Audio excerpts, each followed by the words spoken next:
We are in the month of June, which means it's almost officially summer. This season is the one most associated with hot days. But I have to say, we've already been feeling the heat for weeks now. So be sure to rehydrate, wear hats, use sunscreen, and take necessary measures whenever you are out in the sun for too long. Heat stroke is a real thing, and while we are used to the tropical climate, we are not exempt from this risk. Hello there, welcome to another program. I'm Adrian Atkinson, your guide through this edition of Jamaica Magazine. We have a wonderful lineup just for you. Don't go anywhere. The Joint Select Committee of Parliament reviewing the Domestic Violence Act wants to hear from you. Review the Act and share your opinions with the committee. You can find a copy of the Act on the Parliament's website at www.japarliament.gov.jm under the heading Publications. Once you've reviewed the Act, submit your written opinions by Friday, June 14, 2024 to Clerk to the Houses, Gordon House, 81 Duke Street, Kingston, or email them at clark@japarliament.gov.jm. Let your voice be heard. The process of constitutional reform can be a lengthy one, but it is made easier when we have all hands on deck, and that can only happen through education. Research the topic, listen to the conversations, with an open mind, of course, and make informed decisions. Let's start with our next program. Get the Facts, Constitutional Reform with Dr. Lloyd Barnett.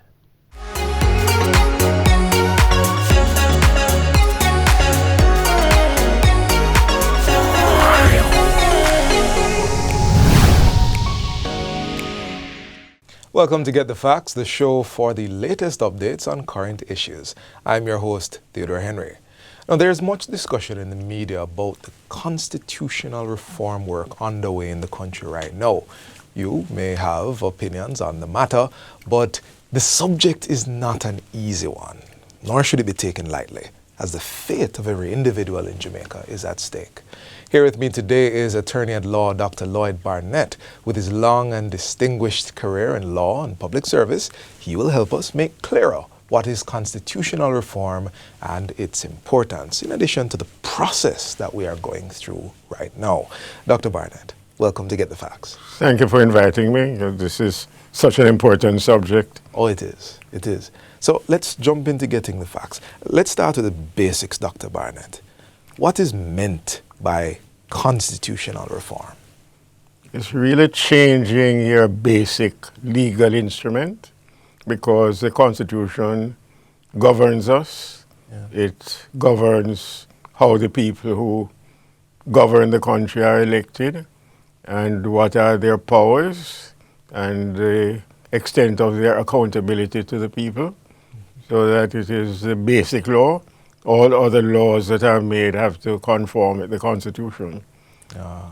So our legal foundation. It is the foundation document, actually. Okay, okay. So can you explain, give us the details on the process that's currently underway to move Jamaica from a constitutional monarchy, starting with what a constitutional monarchy entails? Okay, a constitutional monarchy is a monarchy is a country that the head of state is a monarch.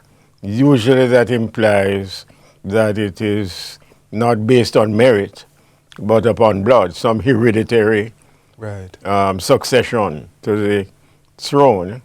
And you can call the president king or emperor, but the distinguishing feature is that it is based on a family relationship, rather than on the selection of the people. Right. So that we have a monarchical form because the British monarchy is what dictates who the Jamaican monarch is. So we're now moving towards a republic. How are we doing that, and what's the difference? Well, Jamaica is one of the few countries in Commonwealth countries in which the monarchical form is deeply entrenched. In other words, it can only be removed by conforming with the most difficult amendment procedure. Special majorities in Parliament and a referendum, so that the people have to be consulted and have to be educated, inspired in relation to that move, Right. which we have had the monarchy for all of our colonial life as well as our life as a sovereign nation. So the Constitution itself, this foundational legal document, as you explained to us, it also has tenets that dictate how it can be modified. Yes, indeed, and as I was hinting, in the case of the Jamaican Constitution, it is exceptional in that the most difficult amendment procedure is applied to the monarchy. So in order to make that change and to become a republic, we have to have a referendum. Right. It can't be done by Parliament alone. You have to have a special majority in Parliament. Time factors have to be built into it. You have to have 3 months between the introduction of the measure in Parliament and its debate, and then another 3 months before, and then another period before it is put to the people in the referendum. So it allows for a compulsory period of consultation. Okay, okay.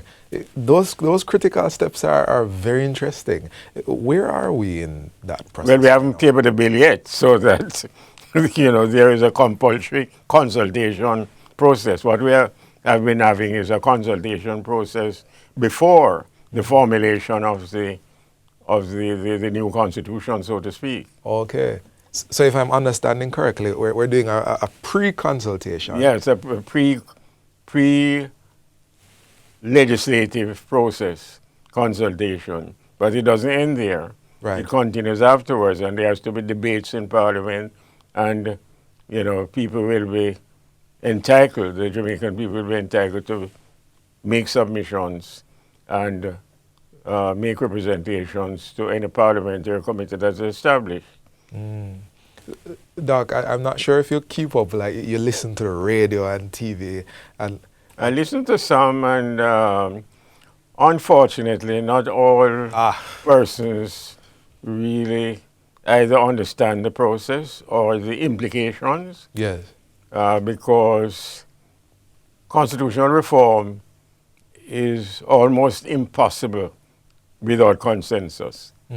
And in the Jamaican case, where the amendment procedures are so complex and difficult, it is even more important to have consensus. Right. Because we have had lots of experience in the world, in the Commonwealth, and in the Caribbean, in which attempts at constitutional reform have failed because there was no consensus.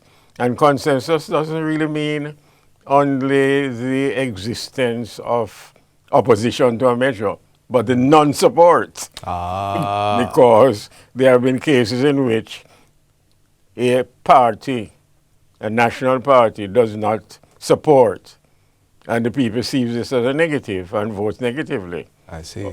I see. So you're hearing a lot of opinions. We're still in the pre-consultation phase. You're hearing the opinions. Just before we go to our break, how do you think government, leaders of civil society, can help people to understand the import of this process beyond just opinions? Well, I believe that dialogue is critical, and dialogue in this case has to be conducted in a friendly way, in a patriotic way, or looking forward to not winning a battle, but succeeding as a nation in which we are fellow citizens cooperating to achieve the best objectives, the best aims, the best results, so that it will only succeed if we seek to eliminate differences and to build consensus. Build consensus. Let's underline that for a moment. We're going to take a break now, but when we come back, we'll hear more from Dr. Barnett. Soon come.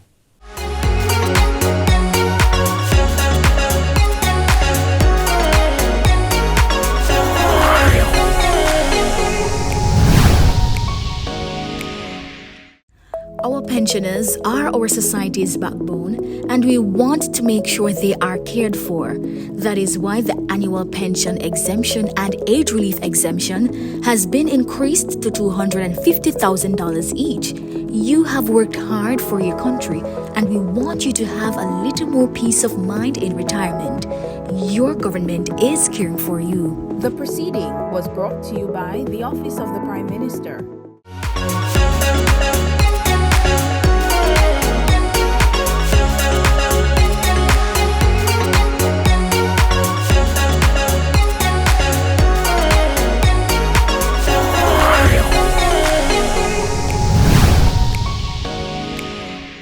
Welcome back. We're continuing the conversation with attorney at law and constitutional expert, Dr. Lloyd Barnett.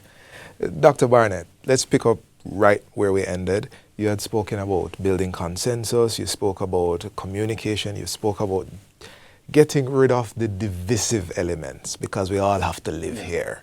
But you are a member of the Constitutional Reform Committee, and if I understand this correctly, it's established to help Jamaica smooth the transition to republic. Now, what are some of the things that the committee has been looking at? And is there anything One of the yes. things about the terms of reference is that it placed great emphasis on seeking to establish consensus, because there had been a measure of consensus in earlier efforts to reform the Constitution.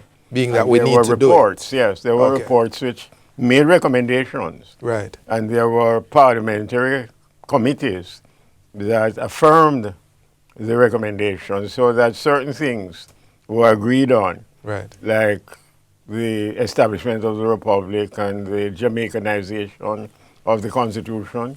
And so that the committee was tasked with the duty to identify where consensus existed, and also to build consensus where it had either been eroded or never existed. Okay. So that,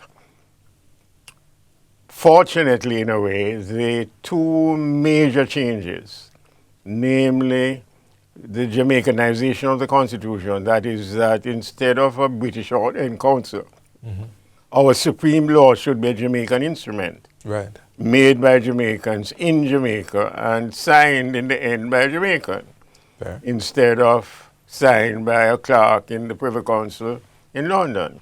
Right. So that the Jamaicanization is something that was virtually agreed across the board. Then there is the abolition of the monarchy, which we have and have to associate that with the whole colonial history of slavery and crown colony government and oppression of the majority of the people. Yes. And so the removal of the monarchical form and the king as our sovereign is a matter for which there had been great consensus. And so that starting with those two major things, then we had to go on now with consequential matters. Yes. For instance, once you establish a republic, or you decide to establish a republic, then the question comes as to who will be the head of state in that republic. Yes. And some people will say you should have an elected head of state. Right. So you're going into a different system altogether, which is the executive presidential system, as you have in some countries like the United States and some South American countries. Right. Or you can go into the parliamentary system, as you have in, say, Australia, New Zealand, Japan, and several Commonwealth and European countries. People think the parliamentary system only exists in Commonwealth countries, but it also exists in several other countries outside of the Commonwealth, Right. and have been very successful in many of those countries. So if I can jump in here, so the work of the Constitutional Reform Committee, especially on that last point, is to establish consensus on which one works best for us? Yes, because once you decide that you're going to have a republic, then the next step is what type of president you're going to have, what type of head of state you're going to have. Got Is it going to be a nominal head of state, a formal head of state, a ceremonial head of state, Yes. or it's going to be an executive president who Understood. has his own powers and, operates almost independently. So that's a decision we had to make. That seems to have secured consensus among the political leaders, though there are some people in the society who say they prefer to have a direct vote. So they participate in the election. Right. And so that the CRC, having done the consultations and come to the conclusion that on the basis of the performance of the parliamentary cabinet system, Yes. as distinguished from the executive presidential system, the parliamentary cabinet system was the one that offered the better prospect of sustaining democracy and good government. Okay. Okay. So that is a specific recommendation that the Constitutional Reform Committee has made. Yes. So that having decided on that now, you had to decide what are the powers that this formal president is going to exercise. And essentially what we said is that there would be the same powers as the Governor General now exercises, although he'll do it as not as representative of the English monarch, but as the representative of the people of Jamaica. So that gives us a bit of an answer as to how the balance of power is affected within the government. We're almost out of time, Dr. Barnett. So I want to touch on this one very quickly. Are there any major challenges that are Yes, that the major challenge is the one that has been in the public domain in my mind. It is the question of whether it is consistent Yes. with our national identity and pride to have the Judicial Committee of the Privy Council, which is His Majesty's Council, as our final court of appeal. Right. Because in this case, the government and the opposition do not seem to be in the same position. Right. The opposition is very clear that it is essential in their view that the movement from the monarchical form should also include a movement away from the Privy. Council. Right. And the government has not been clear. I don't know if you have any information, but I have not been able to see a specific decision by the government on the point. Right. And because this also will affect the entire progress of the reform, since the leader of the opposition is saying there can be no progress, there can be no combined effort unless this is also dealt with. Right. So this is a major stumbling block which has to be solved. I see. I see. On the road to republic, there are many points of consensus. As you laid out, there are several formal steps that need to happen when the bill is actually tabled. We're now in that pre-consultation phase of this process. Dr. Barnett, a wide cross-section of society watches this program. They're watching you now. And I'd like to give you just a few seconds to give them your final word.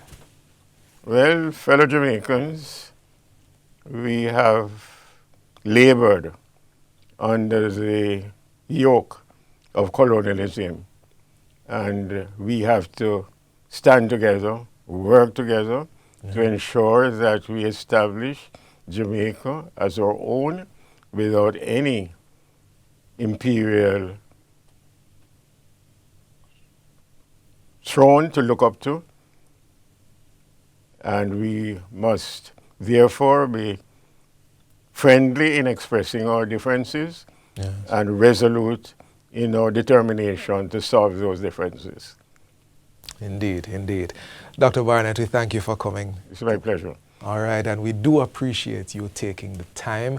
We're probably going to need you to come back and take some more time. It's my pleasure. But we have come to the end of today's program, and we do hope that you were able to get a better understanding of the work that's taking place to reform the country's constitution and continue the process of ensuring Jamaica is truly and fully an independent state. I'm Theodore Henry. This has been Get the Facts. See you next time.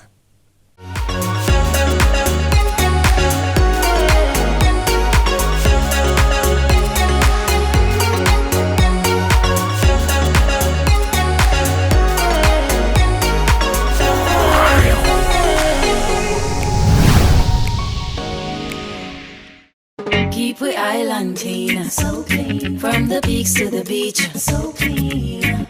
No dirty up Jamaica, please don't do it. Keep we island clean, so clean. From the peaks to the beach, so clean. No dirty up Jamaica, please don't do it. No dash no paper, no dash no plastic. Dispose your garbage responsibly. No know how to recycle, learn it quick. And if you drop it, better pick up every piece of it. Plastics last forever, don't forget the bits. Cause when them touch the street, them end up in the sea. Collect pan the reef where they fish them feed. And when you want seafood, I eat your Keep eat. we island clean, so clean. From the peaks to the beach, so clean. No dirty up Jamaica, please don't do it. No dirty up Jamaica, no dirty up Jamaica, no dirty up Jamaica, no dirty up Jamaica. When we think of plastic pollution, we tend to lean towards plastic bottles and bags. But plastic is all around us and in almost everything that we use. The problem? The material does not break down easily or completely, which makes disposing of it difficult. Let's learn more. It is all around us. It's in almost everything we use. At times it's impossible to imagine life without it, and yet life with it could cease to exist.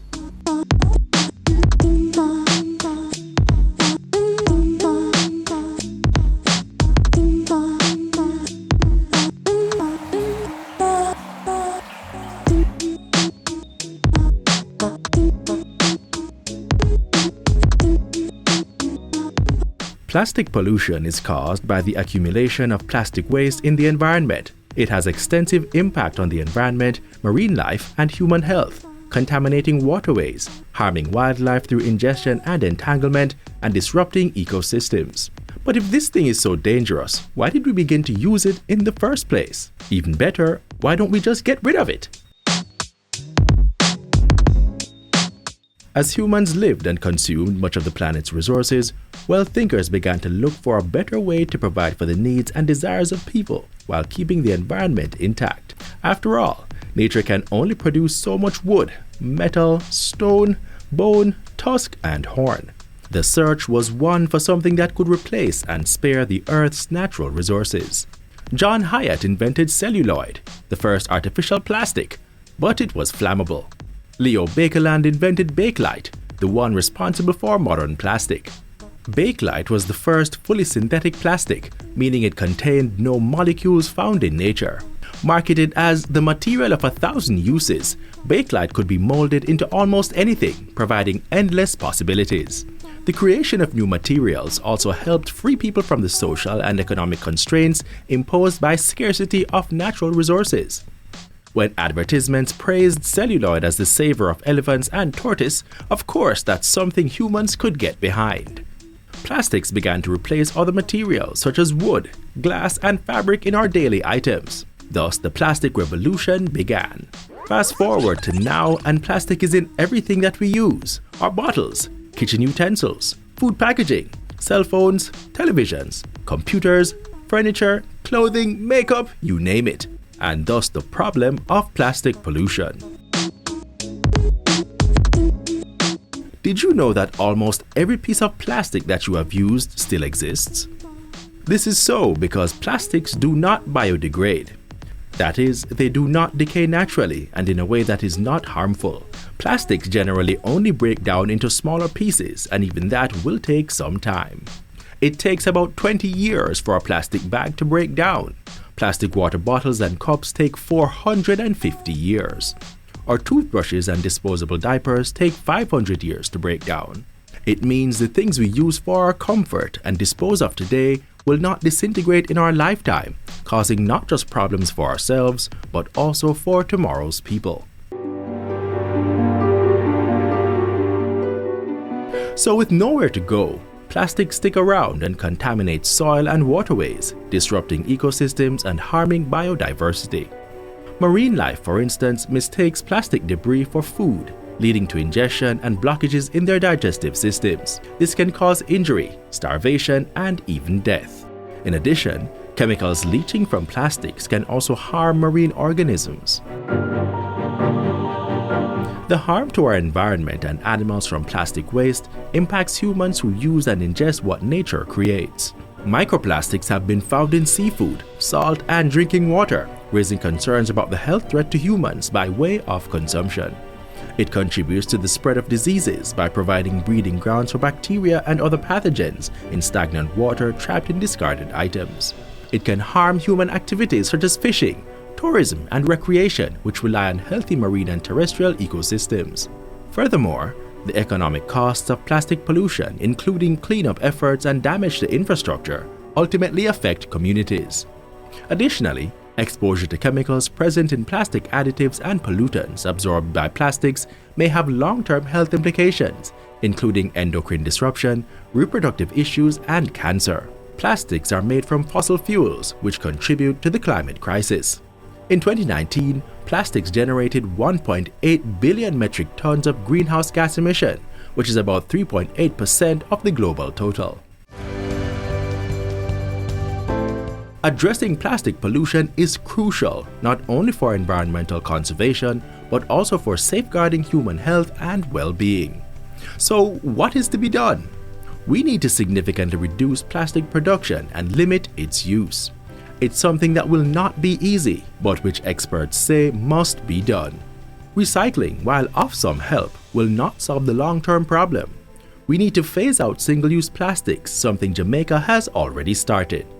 In addition to small bags and straws, the government and civil society-led agenda is focusing immediately on things like plastic lunchboxes and personal care products with microplastic beads in them. As a society, we all need to be involved in finding sustainable alternatives to plastics. Individually, we can spread awareness about the environmental movements and donate or join organizations confronting the issue. Without a clean and healthy environment, we cannot prosper and live healthy lives.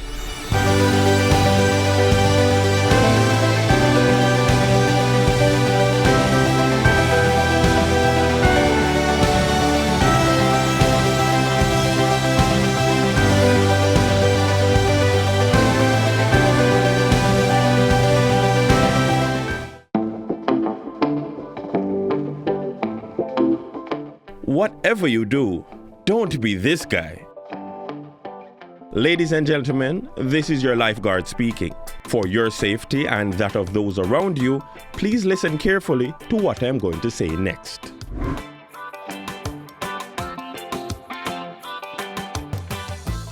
Whenever possible, swim at a beach with a lifeguard on duty or where signs indicate that swimming is safe. 2. This should probably be number 1, but learn how to swim.